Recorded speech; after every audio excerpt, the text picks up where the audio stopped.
Good day po sa lahat. Si Fiscal EJ po ito. Question Fiscal. Can the President be forced to take a drug test?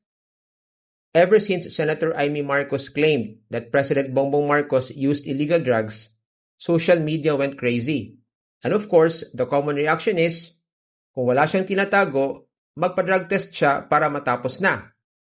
It sounds straightforward, pero sa batas, hindi po ganun kasimple.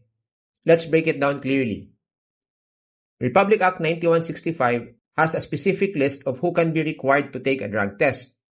Ito po yung mga naka-enumerate sa Section 36. Drivers, gun license applicants, students, employees of private and government offices, police and military, persons criminally charged, and candidates for public office. Now, if you notice, wala po sa listahan ang presidente. Hindi po yan oversight. Congress deliberately left the President out of the list. Pero Fiscal, hindi ba kasama ang President sa officers and employees under Section 36D? Hindi po. Section 36D applies only to employees governed by company or civil service rules. Meaning, ito yung mga empleyado sa gobyerno at pribadong kumpanya na pwedeng masuspend, pwedeng ma-terminate, at pwedeng i-discipline under civil service or labor rules. But the President, he cannot be suspended, he cannot be terminated, he is not under company rules, he is not under the labor code, he is not under civil service rules. In other words, hindi siya pwedeng i-classify as an ordinary employee for the purpose of drug testing. Kung gusto ng Kongreso na i-require ang sitting President to undergo mandatory drug testing, the law would have said it clearly. But Republic Act 9165 did not. Sa batas po, may basic rule. Kung sino ang nag-aakusa, siya ang magpapatunay. If you accuse someone of doing drugs, ikaw ang dapat magpakita ng ebidensya. The accused is never required to prove na malinis o inosente siya. The burden does not shift to the President just because someone made a claim. Hindi mo pwedeng baliktarin ang rule at sabihin mag-drug test ka para patunayang hindi ka addict. That's not how the law works. Now, let's be honest. Ano ba ang hawak ng mga ayaw kay Presidente? No positive drug test, no medical record, no documentary proof, no witness, no physical evidence. Ang meron lang ay yung pulveron video na halatang AI-generated at yung maladramatic na revelasyon ni Senator Amy na kulang sa detalye. In law, that is not evidence, not even close. Many people online say, di magpa-drug test na lang siya ngayon para matapos ang usapan. Sounds easy pero in reality, hindi po ganun kadaling i-reduce sa isang one-liner lang ang constitutional and political implications. Una, it creates a dangerous precedent. Kung bawat aligasyon may kasunod na mandatory test, then anyone can dictate what the President must do. It turns accusations into a weapon.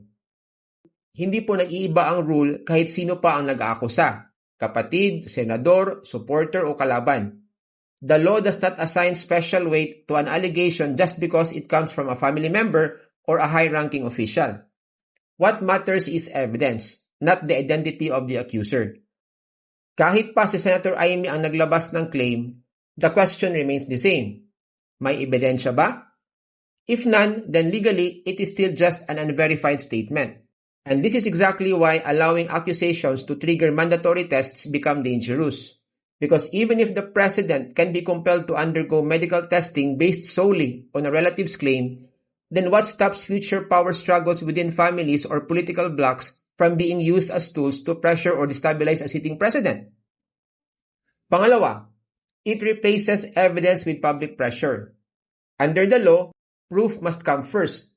Imagine if every allegation forces a high official to undergo a medical or psychological test.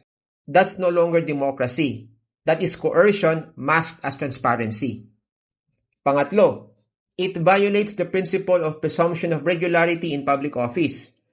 The Constitution presumes the President is able and healthy unless proven otherwise.